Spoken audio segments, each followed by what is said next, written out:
Kalabas ng trabaho tayo. Dito tayo sa fish market.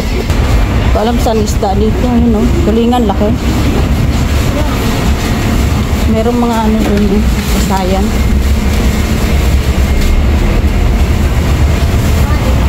Yan. Gusto yung ganyan. Ulo, sabawan. Hindi pa ako nakakatikim yan. Ano kaya lasa? Tahong. Ooh, sarap. Babae ba yun? Lalaking. Hanggang doon yung isda. Pero ano kayong bibiling ko? Masarap sa bawan. Ito siguro ito. O tilapia. Saan ba? Ah, okay. Daming tao. Puno.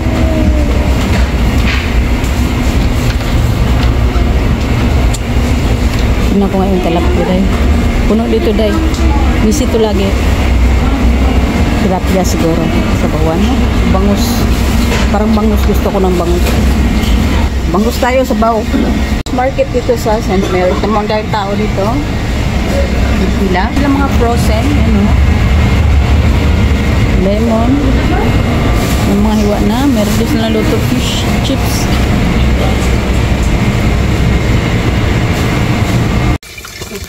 Good evening, good evening. Nabagot ang abot, ikan trabaho. Yan, agi ko ganiha dito sa may fish market. Nagpalit ko isda. Ritag bangus. At ang prito. Na, ang ulo, nagprito na, mga ulo. Tapos na ako'y talong. Nagprito po kong talong. Tapos magsangag ka. Ano itong kanon? Daghang tayo. Ano akong gilungag itong isang adlaw. Duha na naka-adlaw.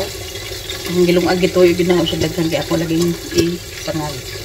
Tapos tutang nato siya o itlog.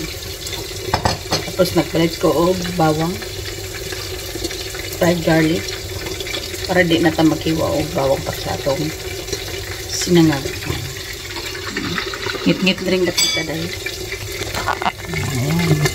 Yan na ako, i-video tayo. Kay busy-busy man tano. Kaya baghimuon sinday eh.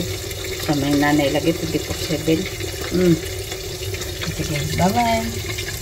Magluto ta og mga on. Ano yung ating itlog? Bati na. Tapos, lagay lang natin sa gitna. Diba? Yan na. Yung fried rice. Yan. Hayaan nyo lang muna siyang maluto.